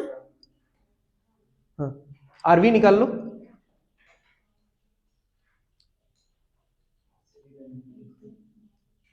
क्या रहा है? नहीं नहीं, मूवमेंट हो रहा है क्या? मूवमेंट हो रहा है? नहीं हो रहा है ना, मूवमेंट तो वहीं पे रुक जाएगा ना, वो जो पहले टी के बाद, ठीक है। तो मूवमेंट नहीं हो रहा है तो पहले ही गलत, और मूवमेंट नहीं हो रहा है तो अननोन रिलेशन आ जाएगा। और सेम लेटर्स भी दिख रहे हैं, यानी एक माइंड में रहना चाहिए कि इधर और नीड टू बी चेक्ड, ठीक है। बट बहुत एक्सपीरियंस हो जाएगा सॉल्व करते करते, तो आप लोग खुद ही बोलोगे कि नहीं होगा, क्योंकि देखो अगर अननोन रिलेशन है, इधर और के लिए कितना सिंबल्स चाहिए? 3, यहाँ पे नहीं दिख रहा है ना इक्वल, तो ऐसे भी नहीं होगा, ठीक है। करते करते बार बार करोगे ना, तो ये सब इतना सजा के लिखने की जरूरत नहीं, आप देखते ही मार्क कर दोगे,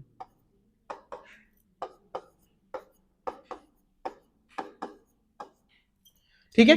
आर से लेके वी तक कोई मूवमेंट नहीं हो रहा है, इसका मतलब आर और वी में रिलेशन तो होगा, बट हमको नहीं पता, we can not establish that relation, तो अननोन रिलेशन होगा। अननोन रिलेशन होगा तो क्या होगा? या तो ग्रेटर होगा, या इक्वल होगा, या लेसर होगा, ठीक है। बट उन्होंने दे रखा है सिर्फ ग्रेटर और लेसर, तो उनका आंसर फुल फ्लेजेड नहीं है, यानी हम लोग इधर ए और बी नहीं बोल सकते। इधर ए और बी बोलूंगा तो ऐसा फील होगा कि ग्रेटर और लेसर में से ही कुछ एक होगा, इक्वल होने का चांस नहीं है। बट मुझे कैसे पता कि इक्वल होने का चांस नहीं है? ये भी तो हो सकता है, इसलिए इधर और के कंडीशंस तो सेटिस्फाई नहीं हुए, तो इसका आंसर क्या हो जाएगा? नॉर बी, ठीक है। तो लाइन बाय लाइन रूल्स को चेक करने का जरूरत पड़ा क्या कि both false, both have same elements? ऐसा नहीं पड़ा ना, वो अपना आपका कॉमन सेंस आपको खुद ही बोलेगा, ठीक है। पी और डब्ल्यू चेक करो, चेक कर लिया? अच्छा, वो तो नहीं हो रहा होगा, मूवमेंट नहीं हो रहा है, फॉल्स है।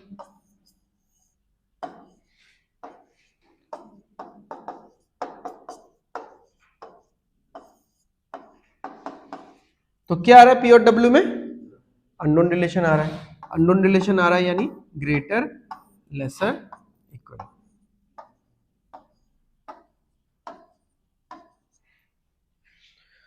ठीक है। तो सही है, मतलब कंक्लूजन तो दोनों पहले ही गलत हो गए, क्योंकि मूवमेंट नहीं हो रहा है। अब यहाँ पे जितने भी 3 सिंबल्स हैं, वो तीनों सिंबल्स आपको वहां पे मिलने चाहिए, देख लो, अगर तीनों सिंबल्स है, कुछ कॉन्ट्रडिक्शन सच नहीं है, तो इधर और हो जाएगा आंसर, ठीक है। तो क्या आ रहा है इसका आंसर? इधर और आ रहा है, ठीक है। इधर ए और बी इसका आंसर नहीं है, इसका आंसर है नीदर ए और B.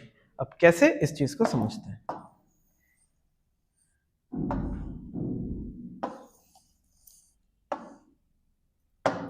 So I am just waiting since many years कि ये वाला क्वेश्चन एग्जाम में पूछे, बट वो लोग पूछ ही नहीं रहे हैं अभी तक, ठीक है। मतलब मैं जब से पढ़ा रहा हूँ तब से तो मैं ये करवाता ही हूँ हर क्लास में, बट ऐसा पूछा नहीं है उन्होंने।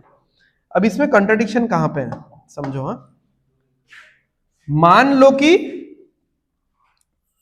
हमारा आंसर हमने इधर और दे दिया, तो आंसर क्या है? इधर ए और बी। वो वाला भी हमने ऐसे ही प्रूफ किया था, ये वाला भी हमने ऐसे ही प्रूफ किया था कि हमने मान लिया था कि इधर और है, बट जैसे ही मैंने एक्सप्लेन करना शुरू किया, देन यू फेल्ट कि नहीं, इसमें तो कॉन्ट्रडिक्शन आ रहा है, ठीक है। कि एक को सही मान के जब दूसरे को सही मानने पे चलते हैं, तब होता है कि इक्वल टू भी आ जाता है, बट इक्वल टू तो उन्होंने पहले ही मना कर रखा है, ठीक है। इसमें तो ऐसा कुछ नहीं है, इसमें तो मना नहीं किया हुआ है कुछ, बट फिर भी आप देखो, हाँ, आराम से समझो। हम लोग इसका क्या करें? P ग्रेटर इक्वल एक पूरा चार्ट बनाते हैं, P greater equal W and P lesser equal W,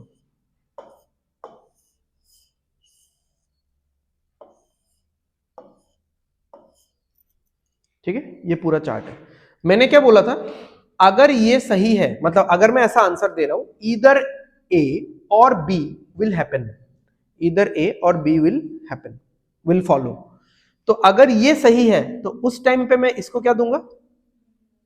गलत। अब इसका मीनिंग क्या है बताओ? ये सही है क्या मतलब क्या है? ये सही है क्या मतलब क्या है? ये पूरा वाला पार्ट सही है, इसको एक बार प्रोनाउंस करके बताओ। P इज ग्रेटर और इक्वल टू, यानी ग्रेटर सही है, साथ में इक्वल भी सही है। हाँ, दोनों में से कोई ना कोई एक होगा, एस्टेब्लिश करेगा दोनों में से कोई ना कोई एक, ठीक है, या दोनों एक साथ भी कर सकता है, वो जो टीवी वाला एग्जांपल है, ठीक है, दोनों एक साथ, मतलब एक साथ तो करेगा नहीं, एक साथ हम लोग बोल सकते हैं, करेगा तो एक ही, ठीक है, ऐसा करके, या डबल सिचुएशन हो तो एक साथ भी कर सकते हैं। एनीवेज, तो ये सही है, मेन मुद्दा ये सही है। ओके, तो greater is good for health and equal two is also good for health, ठीक है, ये सही है तो ये गलत है। ये गलत होने का मीनिंग क्या है? ये गलत होने का मीनिंग क्या है कि ये जो lesser equal to, lesser than और इक्वल टू जो सिंबल है, ये दोनों relation is not good for health, ये दोनों रिलेशन एग्जिस्ट नहीं कर सकता। तो लेसर नहीं कर सकता, ठीक है, मान लिया, कोई दिक्कत नहीं है, इक्वल टू भी नहीं कर सकता। अब डोंट यू फील कि यहीं पे हमने खुद को कॉन्ट्रडिक्ट कर दिया, क्योंकि अभी अभी हमने बोला कि इक्वल टू हो सकता है, I am not pretty much sure, but equal to हो सकता है, इट विल एग्जिस्ट, बट अभी बोल रहे हैं कि इक्वल टू एग्जिस्ट करेगा ही नहीं। तो एट ए टाइम एक ही जगह पे बैठ के हम लोग इक्वल टू को सही भी बोल रहे हैं, गलत भी बोल रहे हैं। Same will goes for this one, ये सही और ये गलत। ये सही होगा तो हम लोग बोलेंगे लेसर और इक्वल टू क्या है, एग्जिस्ट कर सकता है। ये गलत है तो बोलेंगे ग्रेटर और इक्वल टू एग्जिस्ट नहीं करेगा। तो इक्वल टू एक ही सिंबल को हम लोग एट ए टाइम एक ही क्वेश्चन में एग्जिस्ट भी करवा रहे हैं और उसका नॉन एग्जिस्टेंस भी दिखा रहे हैं, तो ये तो नहीं हो सकता, ठीक है, इसलिए इधर और इसका आंसर नहीं होगा, इसका आंसर क्या होगा, ठीक, ये पूछा नहीं अभी तक एग्जाम में, ठीक है।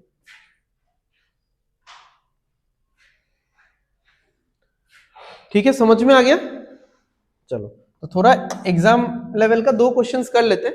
नेक्स्ट क्लास में या तो हम लोग लाइव मॉक ओपन करके क्वेश्चंस करेंगे, एंड मुझे थोड़ा और अच्छा क्वेश्चंस में ढूंढ रहा हूँ, अगर मुझे बन गया पीपीटी तो फिर करेंगे, ठीक है। नेक्स्ट क्लास तुम लोग का कल ही है, ठीक है, अभी तक तो मैं श्योर हूँ, मैसेज तो मैं रात को दे दूंगा अराउंड 7-8 ऐसा, ठीक है, या शाम तक 6 बजे तक आई विल ट्राई, बट अभी तक तो मैं श्योर हूँ, कोई मतलब करवा रहा हूँ क्लास।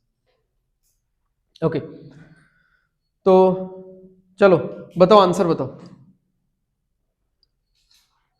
पेन यूज नहीं करना है प्लीज, बिकॉज हैबिट डालो, ये बिना पेन के ही करना होता है, बस ऐसा जस्ट चेकिंग करो। कहां से कहां जाना है? एफ से के। तो पहले पूरा मूवमेंट कर लो, फिर देखना कि क्या क्या सिंबल्स आ रहे हैं। एफ से कहां गए? L, L is the connector, L से कहां गए? तो हो गया हमारा, पहले अपना जर्नी पूरा कर लो, सोर्स एंड डेस्टिनेशन। सोर्स क्या था? एफ, डेस्टिनेशन क्या था? के, हो गया। ओके, जर्नी के दौरान कौन कौन से सिंबल्स मिले? कौन जीतेगा? इक्वल। तो स्टैंडर्ड रिलेशन क्या आना चाहिए? हो गया। एल्गोरिदम समझ में आ रहा है ना, फ्लो चार्ट समझ में आ रहा है कि कैसे हम लोग कर रहे हैं। पहले हमने देखा मूवमेंट हो रहा है कि नहीं, तो हमने एक बार में मूवमेंट कर लिया, और मूवमेंट करते करते देख लिया कि बीच में कौन कौन सा क्या बंद हो गया।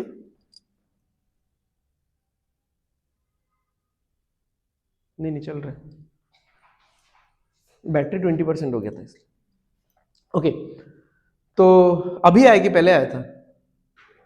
ओके, तो फ्लो चार्ट एल्गोरिदम मेंटेन करके चलो, पहले तो चेक कर लो कि मूवमेंट हो रहा है कि नहीं, कहीं पे उल्टा साइन दिख गया, उल्टा सिंबल दिख गया तो मूवमेंट नहीं होगा। फिर मूवमेंट कर लो आप, और मूवमेंट करते करते ये देख लो कि कौन जीत रहा है, तो जो जीत रहा है हो गया, आंसर तो मिल गया हमको। अब ग्रेटर इक्वल जीत रहा है, यहां पे है क्या ग्रेटर इक्वल? तो ये गलत है। यहां पे है क्या ग्रेटर इक्वल? तो ये गलत है। अब इतना करके नीदर ए नॉर बी बोल के आंसर करके मत निकल जाना। हमको क्या चेक करना चाहिए? We have to be very cautious about either or conditions, ठीक है। तो सही बात है ना कि f ग्रेटर इक्वल k है, तो अगर आप f के इस सिंबल को अगर ब्रेक करोगे तो आपको ग्रेटर इक्वल मिलेगा, और क्या मिलेगा? इक्वल मिलेगा, यानी f ग्रेटर देन k आएगा, या फिर f इक्वल टू k आएगा। तो वही नहीं आ रहा है क्या यहाँ पे? तो यानी इसका आंसर क्या होना चाहिए?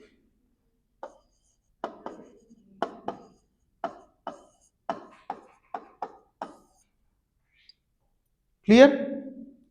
ओके, नेक्स्ट वाला चेक करो, इसमें तो दो अलग अलग है।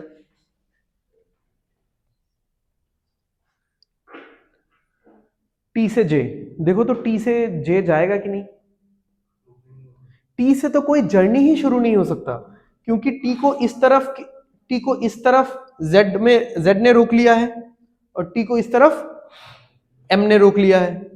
ओके, तो मूवमेंट ही नहीं होगा, तो इसका आंसर क्या होगा भाई? फॉल्स।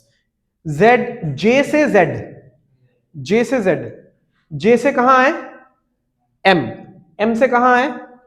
टी, टी से जाएगा? नहीं जाएगा। मतलब समझा नहीं मैं भी तो नहीं समझा क्या? हाँ, मैं भी नहीं समझा, तो डाउट क्या है बताओ?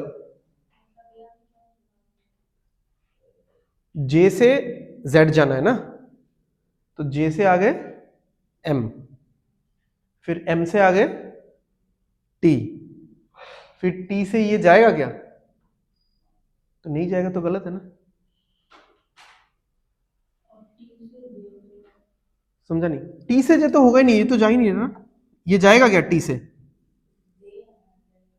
हाँ, तो टी से तुमको जर्नी तो शुरू करना पड़ेगा ना पहले,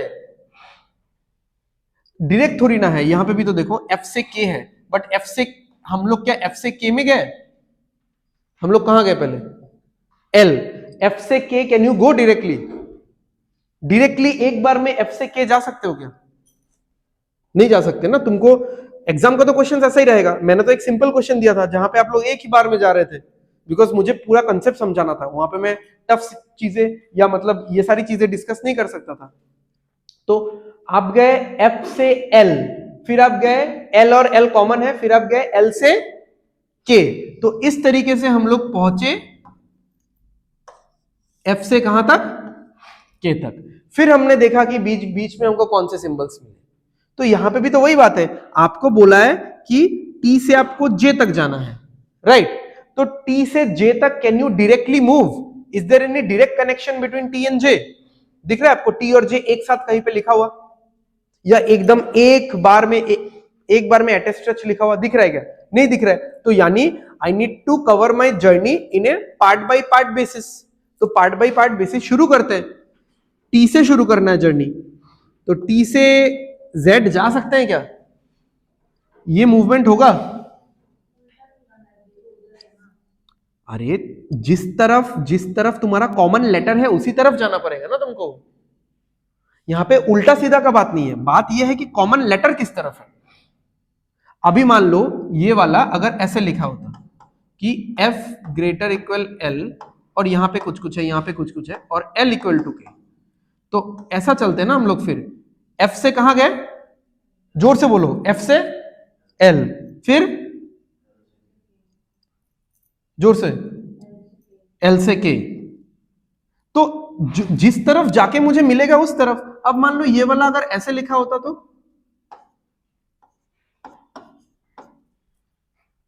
है तो एक ही चीज, F ग्रेटर इक्वल L। इसको भी आप रीड आउट करो, कैसे रीड आउट करोगे? हमेशा रीड प्रोनाउंसिएशन ओपन साइड से होना चाहिए, बोला ही था मैंने क्लास के स्टार्टिंग में। इसको रीड आउट करो जोर से, F ग्रेटर इक्वल L। ये भी क्या है? ये ओपन साइड से होगा ना। पढ़ो L। ये भी क्या है?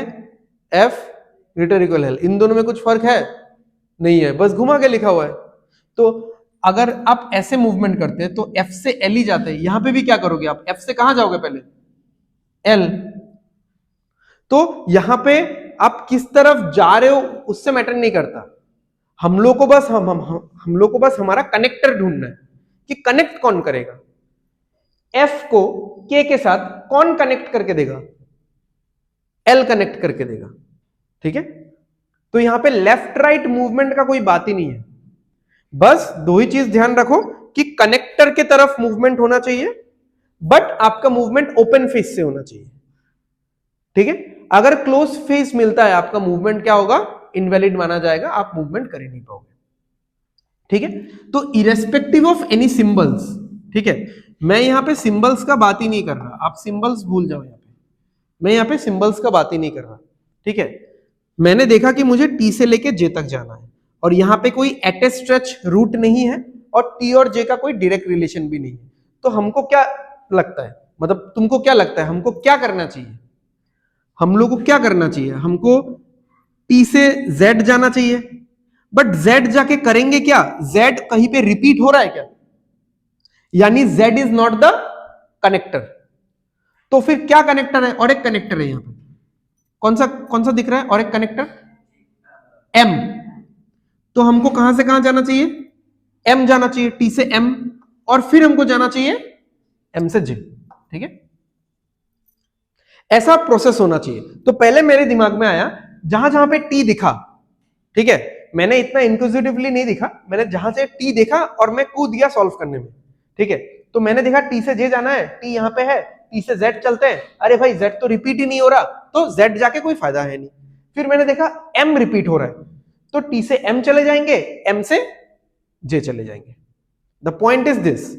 तो वो एक चेकिंग का प्रोसेस है। ठीक है, अब आप यहां पे सिंबल्स रिवील करो, क्या ये मूवमेंट हो सकता है? नहीं, ये मूवमेंट नहीं हो सकता। तो ये मूवमेंट हो या ना हो मैटर ही नहीं करता। वैसे ये भी नहीं हो सकता, बट मैटर ही नहीं करता। ठीक है, तो टी से एम का मूवमेंट हम लोग कर पाएंगे क्या? नहीं कर पाएंगे। एम से जे का मूवमेंट कर पाएंगे क्या?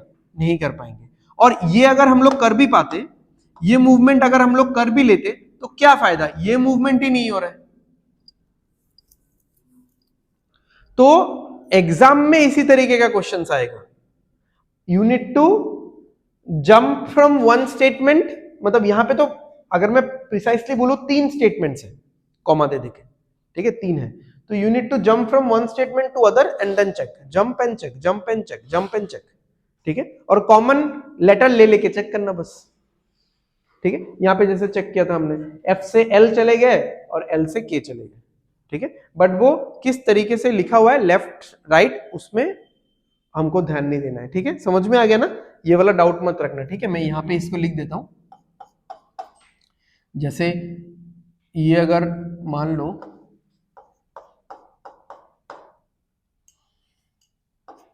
मैं सेम क्वेश्चन लिख रहा हूं, बस ऑर्डर चेंज कर रहा हूं।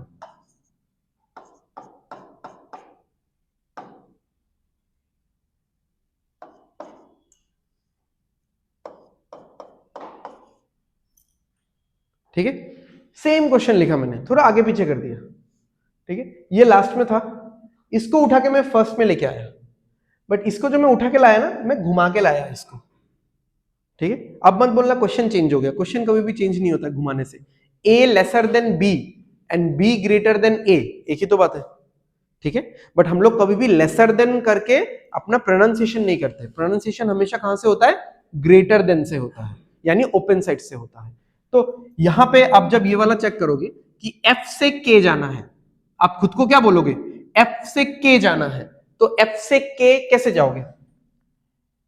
पहले मान लो आपने इससे शुरू किया, ठीक है, ऐसे मैं रैंडम बोल रहा हूं, वैसे तो आप लोगों के और मेरे आंख में भी गिर गया था ये वाला, बट मान लो आपने यहां से शुरू किया, आपने देखा एफ से पी, पी से एन, अरे भाई एन तो कनेक्ट ही नहीं हो रहा इधर, बेकार है, छोड़ो रहने दो। फिर एफ से एल, हाँ एल से के। समझ में आ रहा है?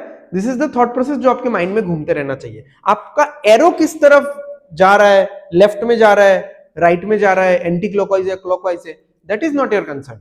आपका एरो बस ओपन गेट से होके जाना चाहिए। क्लोज गेट से होके जाएगा तो गलत होगा, बात वही है।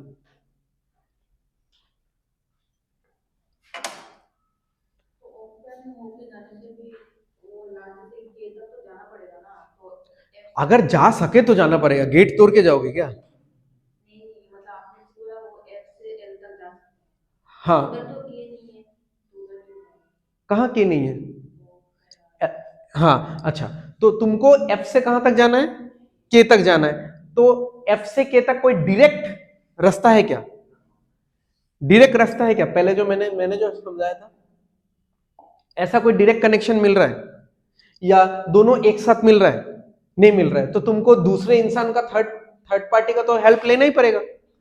एक मैसेंजर का हेल्प लेना पड़ेगा, एक ब्रिज कनेक्ट करना पड़ेगा। सो उस ब्रिज का काम कौन करके दे रहा है? एल। आप एफ से कहां चले गए? एल तक, फिर एल से कहां चले गए? के तक। अब ये चीज पार्ट पार्ट में हो रहा है, इसलिए थोड़ा सा तकलीफ हो रहा है। ये चीज पहले भी पार्ट पार्ट में ही हुआ है। ओ से लेके आर तक जाओ, कैसे जाओगे बताओ? रुको रुको, उसको बताने दो। ओ से लेके आर तक कैसे जाओगे? क्यों ओ से पी क्यों जाना है? तुमको आर तक जाने बोला, आर आर जाके दिखाओ। पी मत जाओ, तुम ओ से आर जाओ बस। ओ से आर कैसे जाओगे?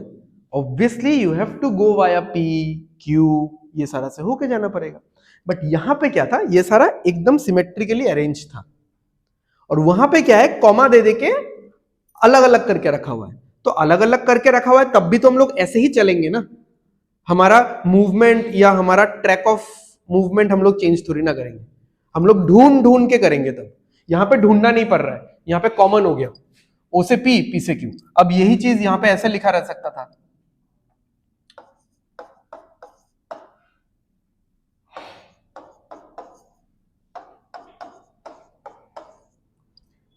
तब हम लोग कैसे चलते? ओ से कहां? पी, पी से क्यू, क्यू से।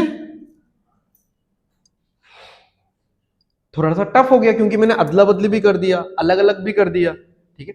But you need to go with the common letter, common letter. O से पी गए, फिर पी ढूंढो, पी से क्यू गए, फिर क्यू ढूंढो, फिर क्यू से आर जाओ, ठीक है। सो थैंक यू एवरीवन, आज का क्लास यहीं पे खत्म करते हैं, मिलते हैं हम लोग अगले क्लास में।